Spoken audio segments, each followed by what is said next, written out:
Faith Ringgold's career began in the early 1960s, where she was strongly influenced by the civil rights movement and the women's movement. She is joining us from New Jersey, where she lives and works. Faith is professor emeritus at the University of California, San Diego, where she taught art from 1987 to 2002, and she's still kicking, man. She's the recipient of 75 awards, including 22 honorary Doctor of Fine Arts degrees. She's a doctor 22 times over. And numerous fellowships and grants, such as the National Endowment for the Arts Award for Sculpture and for Painting. And we're also very fortunate to be joined tonight by Faith's esteemed assistant, Grace Matthews, who has been here for many years working with her. So wave so that people can identify you. Also an artist herself. Faith Ringgold has published a rich and diverse collection of award-winning books. You're probably familiar with some of them. And her children's book for all ages, Tar Beach, won more than 30 awards, including some of the highest in the field, a Caldecott Honor and the Coretta Scott King Award for the Best Illustrated Children's Book. Faith Ringgold's art has been exhibited in museums and galleries across the world, including the Metropolitan Museum of Art, the Museum of Modern Art, the Guggenheim Museum, the Boston Museum of Fine Art, the High Museum of Art, and the Crystal Bridges Museum of American Art. Thank you very much. You may also have seen Faith's numerous public art commissions throughout the United States, with her most recent work, People Portraits, 52 mosaics installed in the Los Angeles Civic Center subway station. Please help me welcome the indomitable Faith Ringgold.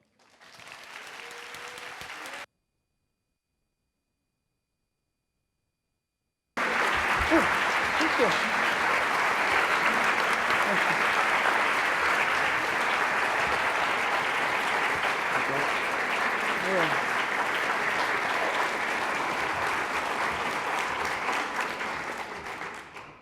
Thank you so much for inviting me. Faith Ringgold's more than 60 years making art. I began in 1948. I was 18. I did not have any idea that I would, I don't think I was thinking about being an artist then. I had graduated from high school. I had been told since the time I was born, just about, that I would be going to college when I graduated from high school. And I think that it's very important to prepare a child for their future if you're planning for them to have one. And my family was. So I was told since the time I was born, you're going to college. And in 1948, I graduated from high school, went to the City College of New York because I had seen these boys pouring out of the subway, going up the hill to Convent Avenue in Harlem to the City College of New York. And I asked my mother, where are those boys going? And she said, they're going to City College. And I said, I think that's the college I want to go to. Because I knew I was going to college, I just didn't know which one. So she said, well, we'll walk down there and you can take a look at the Gothic buildings so you remember them. I could see them from the window of our house anyway. But so we went down there and we saw it. So now I knew I was going to go to City College. So in 1948, when I graduated from high school, I went down there and I found out that City College was a boys' school. And I would not be able to get a liberal arts degree there. However, I wasn't preparing to get a liberal arts degree because I wasn't thinking about a job working. Because women didn't work, in those days. So I wasn't thinking about being an artist. I was thinking about doing art, which I had done since the day I was born, just about, because I had asthma as a child.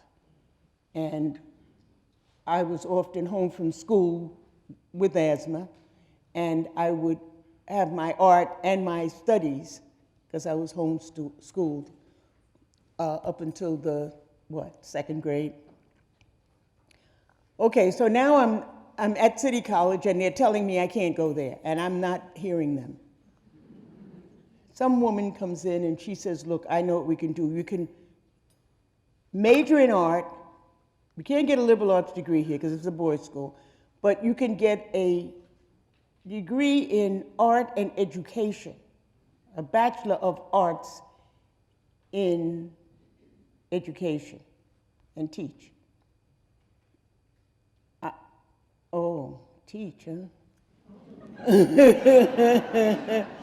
Yeah, I said my family will love that because they were all teachers anyway. But they didn't think, isn't that interesting how they didn't think of me as being a teacher? They just thought I would go to college. It was very interesting. Anyway, they were very happy when they found out that I would be teaching art. And I did go to City College, and I did major in art and minor in education. And I became an art teacher and an artist. And this was my first work that I did at the City College of New York. Playing cards. There was a group of kids at City College in my class, and we had a homework assignment, and the homework assignment was to do a playing card. And they all came in with a whole deck of cards that they had done. Huh? And I said, what are you doing? And they said, are you in my class? And they said, yeah, you're in the class with us. And I said, but we weren't supposed to do a whole deck. We were only supposed to do one card. And they said, well, we could do what we want.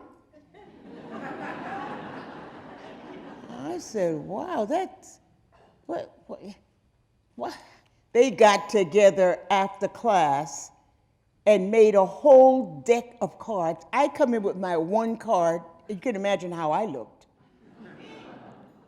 But I learned a lesson from that. You're at the City College of New York. You got a lot of competition here. And it was free, okay? No tuition, which means you mess around, you'll be out of there in no time. They taught me a good lesson. And I finally made my deck of cards. Many years later, my first 2D design assignment in art class at City College of New York, and I made this for an exhibition, and in memory of the lesson I was taught at the City College. Don't ever allow anybody to get ahead of you. Yes, indeed. The 1960s, I became a mature artist in the 1960s with the American People series and Black Light. The 60s was a time when things changed in America and will never be the same. Much of it was for the better. However, there seems to be a continuing longing for the one step forward, two steps backward that has been a time-worn American legacy since the 1600s. The American people, the flag is bleeding. 1967, the first time I started painting blood, because there was so much blood in the street. Things were, oh boy, things were hard, very, very hard. This painting is now very much getting, a lot of people want to buy this right now. Isn't that something? It's 1967, and I'm so glad, because in a lot of ways I would have gave it to him. I'm so glad I didn't do that. Yeah, I would have. I tried. As a matter of fact, I tried and got turned down. American People, series number 19 was postage stamp commemorating the advent of Black Power. When we heard those terms, we heard those words, Black Power, oh my God, we went nuts. 72 by 96 inches, oil on canvas, and You see what I wrote there, Black Power? Those were words that just resonated everywhere. I mean, to mix power with black, we had never heard those two things said together. You see what else is written there in white? Can you see? Put your head to your right side. Bend your head to the right. What you got? What does it say? Spell it. White power. And I said, what is all the excitement about black power? Come on. There's the real power, and I put the white power in there. To calm everybody down. You see, I've got... Yeah. Come on, give me a break here. There's 100 faces there. Only 10 were black, 10% of the population at that time. Not anymore. And this one, the American People series. The American People, number 20, Die, 1967. A spontaneous street riot. We had them all the time. I mean, people just fighting and blood shedding and so on. Years later, in 1980, I was in a museum, and there were a group of children, teacher had a group of kids there, and they were looking at this painting. And I was talking to them about it and talking about how hard it was for me to paint the blood in this painting. Because when you looked in the newspaper the next day on this riot or whatever, first of all, you probably wouldn't see an image. And if you did, you wouldn't see the blood. They didn't show it to us. And so the one little boy said, "What blood?" By the 1980s, this was not blood, because there was so much blood in the street, nobody was paying attention to it. Whereas in the 60s, they didn't record it. So there were a lot of changes and things going on. And I wanted, as an artist, to tell that story. And I'm so glad that I did. It's not appropriate as an artist. I mean, you can't go back and tell the story. So I wanted to get it. Okay, now, Black Power, I wanted to change my colors so that they imitated blackness. And I did a series called Black Light. Flag for the Moon, Die Nigger was done in 1969, and because not in celebration, but in memory of the fact that we went to the moon and spent billions of dollars while people were starving in the street. And that's what this one is about. And it almost got bought by, was it? Chase Bank. They came to my studio. David Rockefeller wanted to buy a work for the Chase Bank. And so they sent some curators to my studio, and I showed them a lot of paintings, and I showed them all the bloody ones, and they said, "Oh my gosh, too much blood." And then I showed them this one, and they said, "Oh, good, it's a flag, we could get it, and there's no blood on it." Hey, let's take it. Come on, let's go. Let's take this and let's go.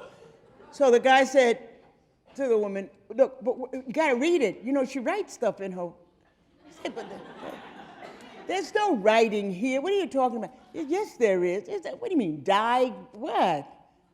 It's just nothing." He said, "Yeah, but put your head to the left and read it. It's nothing but stripes." "Read it." So she said, N-I-G-G.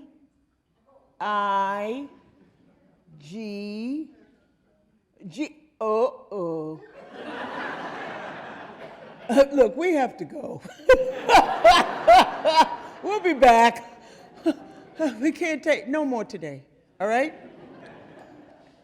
Okay, so they went, and my husband said, "Now look, Faith, okay, you can do what you want, But these people want to buy something. They're a bank, and you know how banks are. They don't want to display a lot of stuff. So let me see. Do I have the one that I gave them? Okay. Well, anyway, I had another one called 6 Shades of Black. The birdie said, change the title, please. So it was from black to, I don't have that here. I don't understand why it's not here. Huh? Anyway, he said, change the title. And they liked it because they didn't refer it in the way that I had intended. And which was fine because there were no words written, so, to steer them. And so they said, the American Spectrum. And I said, oh yeah, that's good. All right. And they grabbed it and ran out the door. Yeah, and today it's outside the chair of Chase Bank's office in New York. So I got over there. But there's one thing that was very clear to me is that the titles of work is very important to a lot of collectors. And therefore, that's probably the reason why so many artists name their work untitled. No problem, untitled. For the Women's House, I did for the Women's Prison.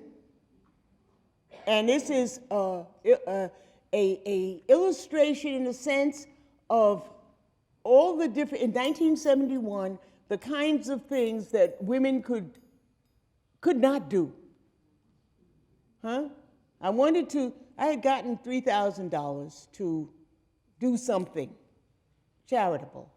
And I wanted to have some art in public places. So Women's House of Detention at Rikers Island said, yes, we like it, come. And I went there and I asked the women what would they like to have on the walls of the prison. And they said, a long road leading out of here. Oh, there was something. Anyway, I did this painting of them, for them. I did this painting of them to illustrate the different places in America that women could not yet work. Women were not driving buses. Women were not police. Women, a lot of areas that women were not working in. They weren't, professional basketball players at that time.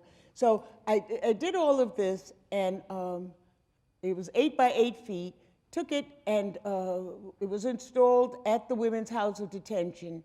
And then the women moved away at some point, I forgot exactly the year, and the men moved into the prison, and somebody decided that the best thing to do would be to take this painting off the wall and paint over it in white paint, and somebody there could paint another picture that would be more appropriate to the men in the prison. And so they did. They took it off, but then one of the guards called me and told me that it had happened. And I called up the warden, and the warden said, look, I don't know what you're talking about. You're talking about a painting, and we're dealing with people who've killed people. We don't have time for this. And I said, okay, what am I going to do? So I called the superintendent of corrections, and that person ran quickly and got a lot of people together to have the white paint taken off. Oh, it's such a great story, and it was completely restored perfectly. I'm going to speed up because it was 7:30, but we're still having a little problem with getting this painting secure at the place that the women are at now, which is not the Women's House of Detention, but the Singer Center. It's at the Singer Center now. And I want women to be able to see their lives can be better than they are. And there's so many young women in prison. It's just so sad. Okay, slave rape is a series of tonkas that I did because I wanted my work to be seen all over, and painting them on canvas and rolling them up was a very good way to have them shipped. These are some of my dolls. I love making dolls as well. And the Carters were in the White House in 1979. Yes. And I wanted to do a fighter. What was his name? Muhammad Ali. But I couldn't get his manager to send me any photographs. I called the White House, and they sent me photographs immediately. Is that something? So I did the Carters.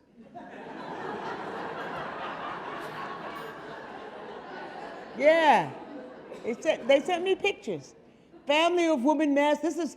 This is my family, Mrs. Jones and family, and these are masks that I did because I'm very inspired by all of the different art forms, African art forms, including the mask. The Purple Doll series was another series of dolls that I did.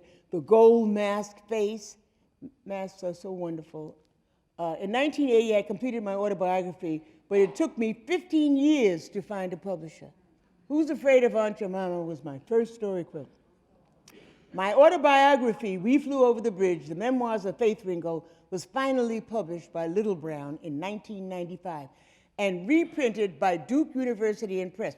It took me 15 years to get my words, my story, printed in words. And that's why I started writing on my art, because that was a way of not needing to be published.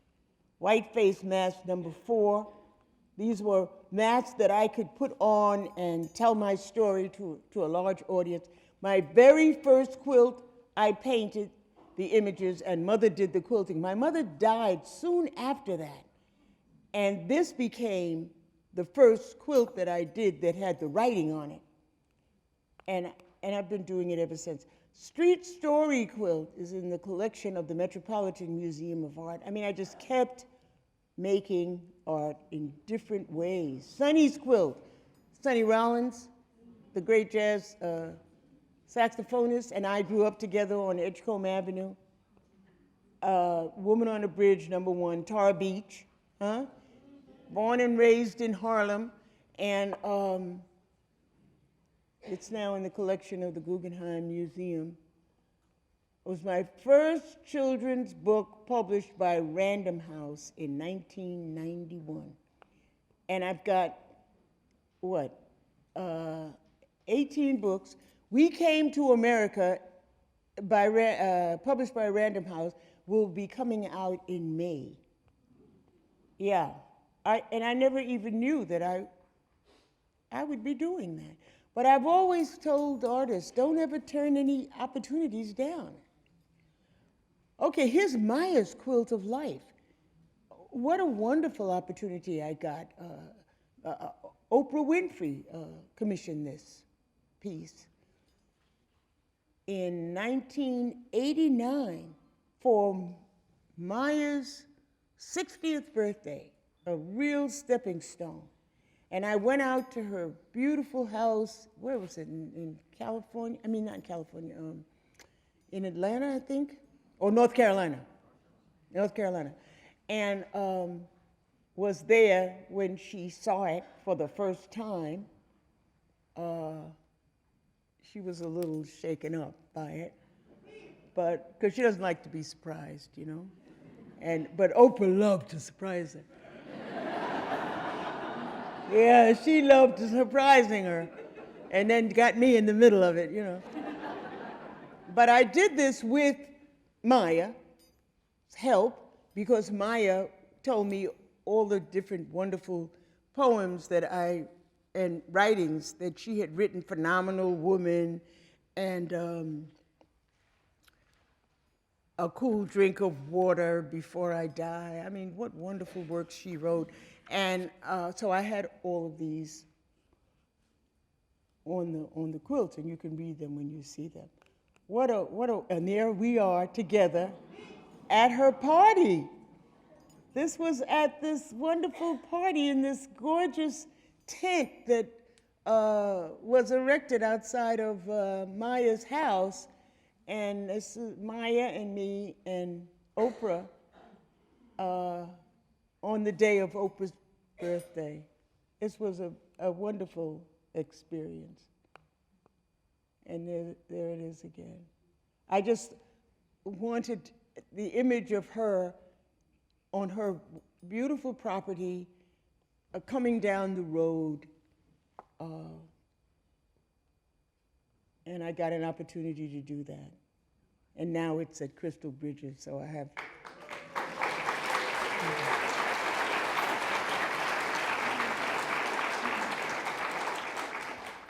Well, I'm going to speed up because how much do you have time to? Yeah. Okay. Freedom of speech. This was done for the Constitution Center to celebrate the 200th anniversary of the Bill of Rights. And a group of us were invited to come to the Constitution Center, and I was chosen to do the first amendment, which is freedom of speech, because I had done so much work on the American flag. And this is what came out of that, and it's in the collection of the Metropolitan.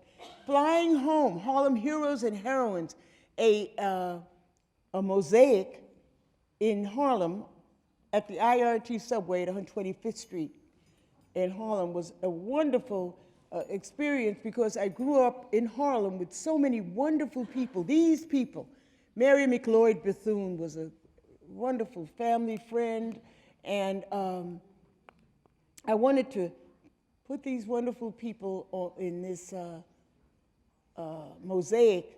Jesse Owens, Marcus Garvey, and Adam Clayton Powell. I went to that church. Oh my goodness. I enjoyed doing this. Josephine Baker, Duke Ellington lived right up the street from me. I mean, these people, I just see them coming down the street. You know, they were everywhere to be seen. Joe Louis and Sugar Ray Robinson, the Ink Spots, Bill Bowen and Bill Kinney, Augusta Savage, the artist.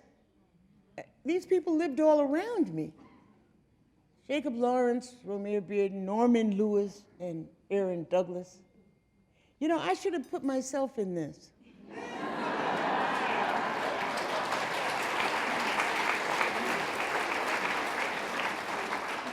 Now, how come I didn't put me there? Now I say it, right? Too late. People Portraits, another series of works that I did for a mosaic that is in the subway in what? LA. Yeah. And this was wonderful because they wanted 52 mosaics. And so I made them, and they were supposed to be 24 by 48 inches. And I made what? Mine 3 by 6 inches so that I could show them every one I planned to do. And I got it. You know, you have to compete with other artists. And so I did that, and I split them up into different categories. They were supposed to be people in the subway, huh?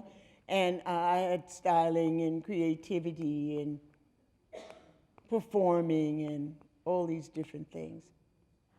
Dancing at the Louvre, the French collection, because we had learned about European art going to college.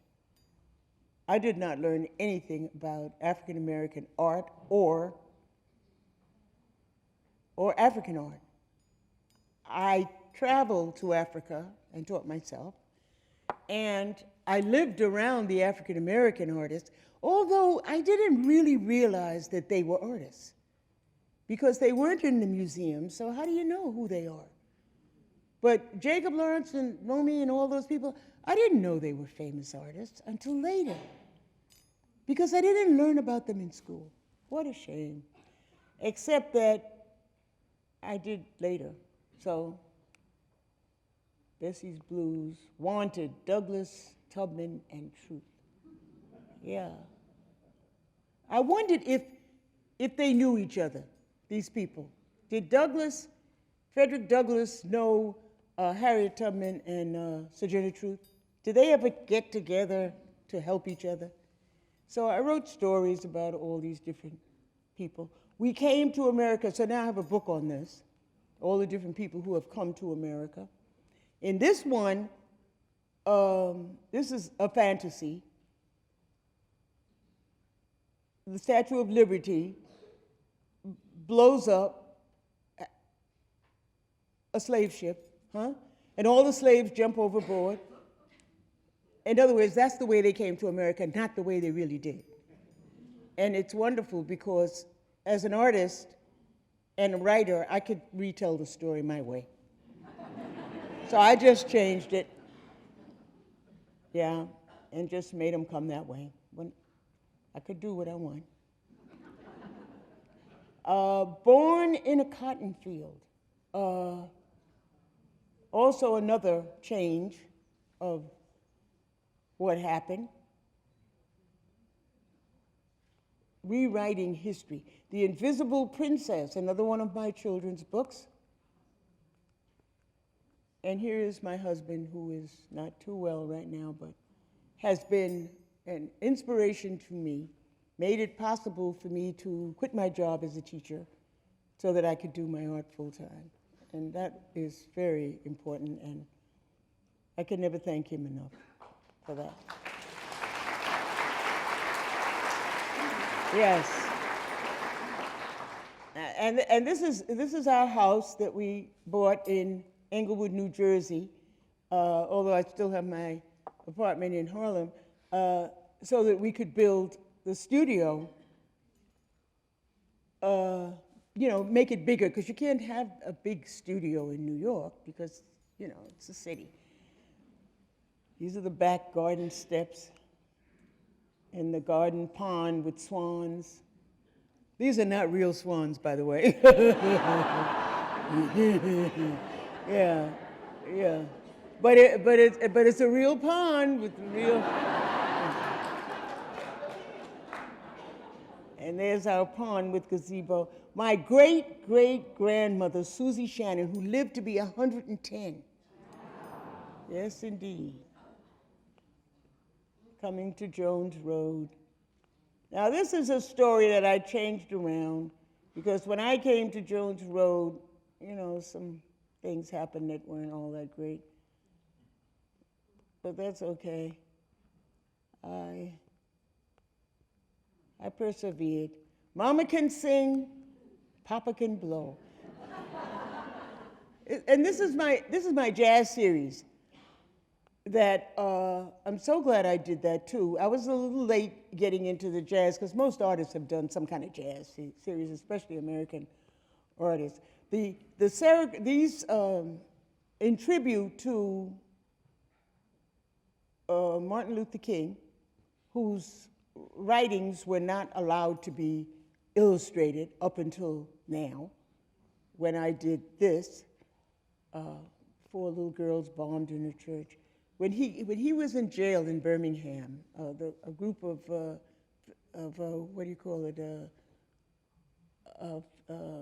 ministers got together to ask him, why are you making all this trouble? That's why you're in jail. Stop it.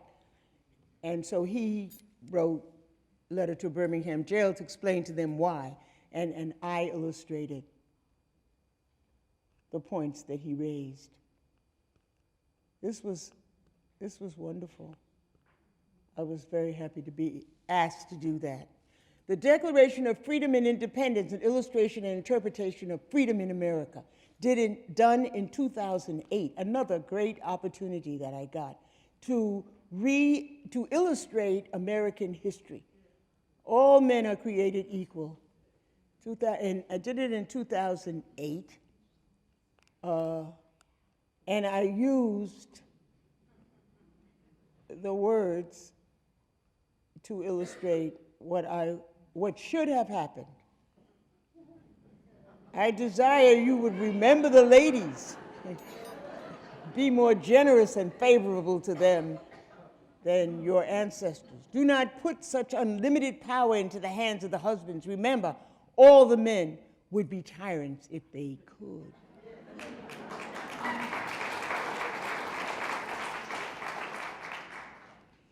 Ain't I a woman? Speech presented by Sojourner Truth. I have borne 13 children and seen most all sold off to slavery. And when I cried out with my mother's grief, none but Jesus heard me. And ain't I a woman? I mean, this is a critique on that document that is so important in our history. All men are created equal, and women. Absolute tyranny. In other words, America's Declaration of Independence from the British, written in 1776, was an underhanded lie. Understanding this, what could I say in my illustrations that could possibly inspire the truth of its impact on democracy and freedom in America? Absolute tyranny. This was probably the most difficult thing I've ever done. Absolute tyranny. It just, I don't know, was hard to get together, but I'm so glad I was asked to do it. Taxes on us without our consent. Taxes on us without our consent. We have appealed to their native justice and magnanimity. Frederick Douglass.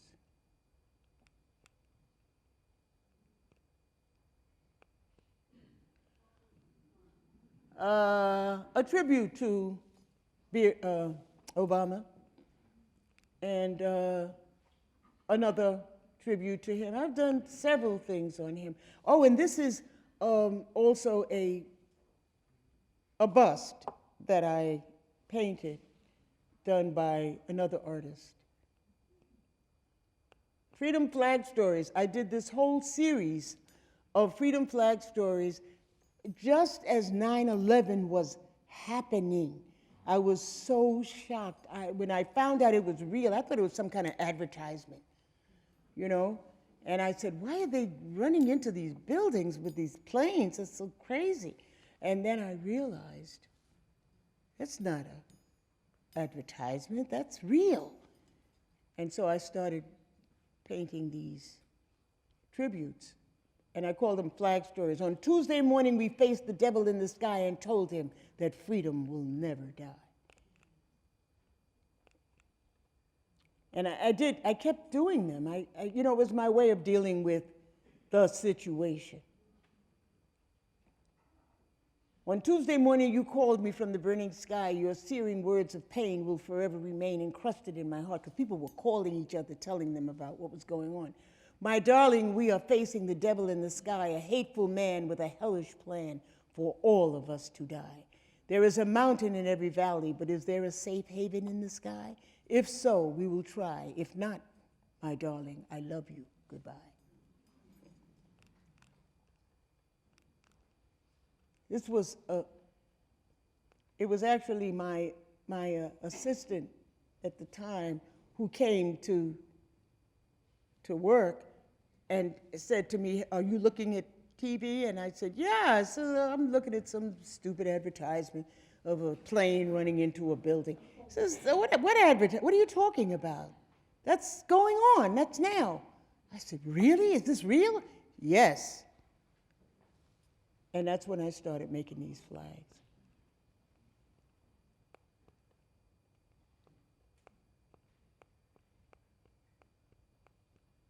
War takes a toll on young men, sends them home in body bags or out of their minds. Let's find another way to be free. Maybe fight an old man's war. Don't nobody get hurt. Just talk tough and keep out of danger. At night, go to sleep in a bed. No more war.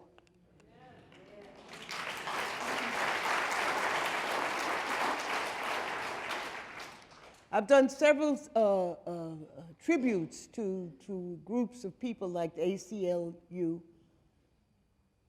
Channel 13, and my latest, Quiltaduco.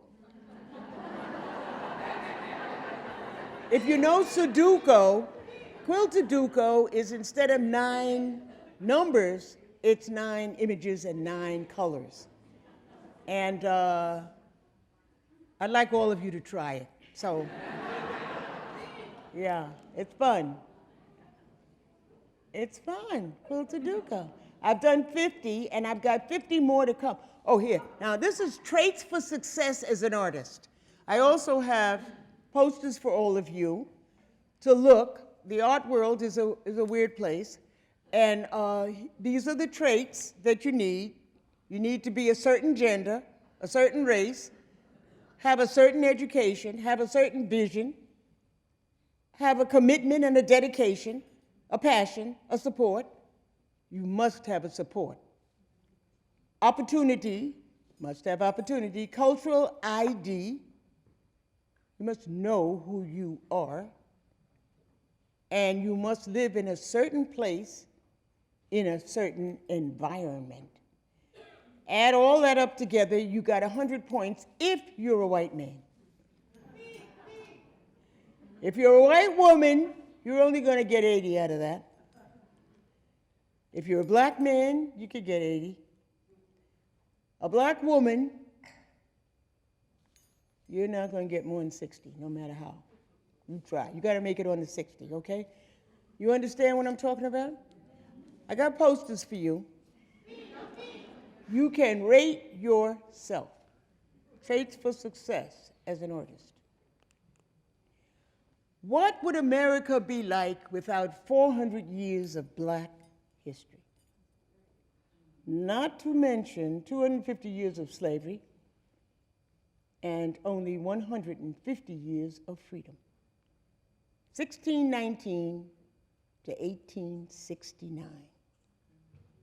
We came to America, American Collection #1. I also have posters here. 1619 to 2010. This was done in 2010, okay? And here's another one of the to be or not to be. Okay, thank you.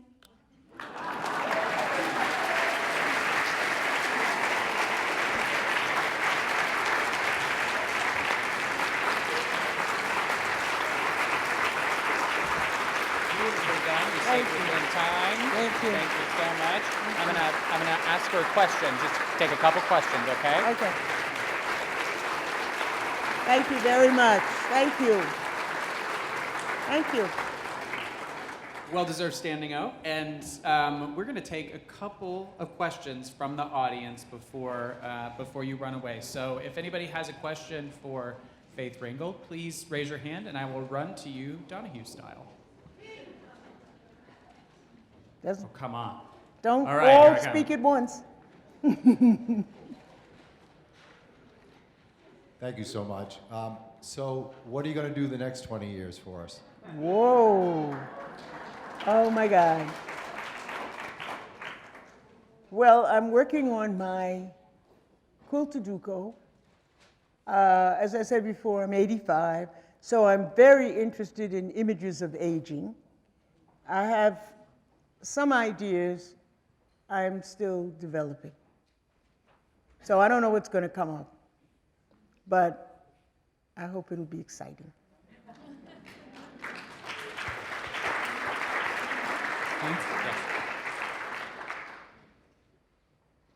Do you get opportunities to work with children still today? Yes. Yes, we're going to be doing some work with children here. My assistant, who is a former student of mine at the University of California in San Diego, Grace Matthews, is here with me, and we're going to be doing a doll workshop Oh, yeah, they're wonderful, yes. I do still get opportunities to work with children. They're the best, by the way. Number one. I don't really have a question. I have an observation to make. You inspire me as an African American woman, and I really appreciate you for coming. Thank you. Thank you very much.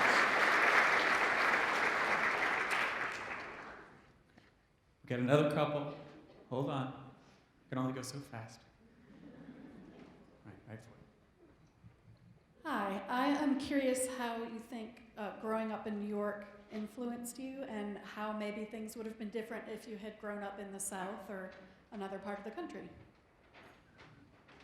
Well, I think that New York is a place where people come who are inspired to do something exceptional. And there they meet the opportunity to do so. And because it is such a hodgepodge of people who come with ideas, you can always find someone to work with, someone to help you. It is a center of inspiration. And it is definitely an artistic center. What is that? Wow. All right. And people come there from all over the world, you know, so that it is, you know, you can always find the opportunity there to do whatever it is you want to do, because everybody's there. Everybody doesn't stay there. It's not all that great to stay there, no. Yeah, you know, you leave and go somewhere else, but you take with you or you bring to it inspiration, yes. But I think it might be better to not stay too long. Okay, You know. right here. Good evening. I'm so pleased and thrilled that you're here. I've looked forward to this for weeks and weeks. Thank you. I'm so concerned that your work is so lends itself to visual art, and you know Oprah Winfrey. So I wonder if there are plans in the work for a movie of your life, something visual to take us along your journey of your quilting and your artwork. A movie, that's interesting. Well, I have a lot of videos. Yeah, I got a, you know, where are they, on iTunes? I mean, not iTunes, what is it? What is it? YouTube. I got tons of videos on YouTube. And, but a movie, that would be great. Okay, I like that idea. I mean, I'm with it. All right, Faith, one last question here from the audience. I have a question. I'm here with art educators, colleagues, and one of the things I'd like to know is what is your advice to help us inspire children to create art and think of themselves as artists, especially poverty kids, because that's where a lot of us work. And I feel like I do a good job with that, but then sometimes I just need a little, you know, how do you inspire them? What are some good qualities that I can give them? Well, children basically do not need to be inspired to do art. It's native to them. They need the opportunity, the space, the time, the place to do it in. These are the things they need. If they have that, they will do it. It is unreal. A child who doesn't love art is rare. But many children do not have the opportunity, they don't have the time, the place, the materials to do it. That is the issue. So if you could solve that problem, I think that you can get art made by children. They love art, and they're good at it. Up until the age of what? Like, say about 10, they start picking themselves apart. You know what I mean? And that can not be good. By the time they get to high school, they're going to either be artists or not, because they will have talked themselves out of it, or they will be so inspired, and having been in it for so long, they will be able to continue. Like me, I did art all my life, so I never had any breaks of time when I was not doing it, and that is preferable for a child that's going to be an artist. They have to be given the opportunity to do it. And that is where the problem is, I think. Opportunity to supplies, the time, the space, that type of thing. Thank you, Faith. That's a good place to close. Please join me in thanking Faith Ringgold. Thank you.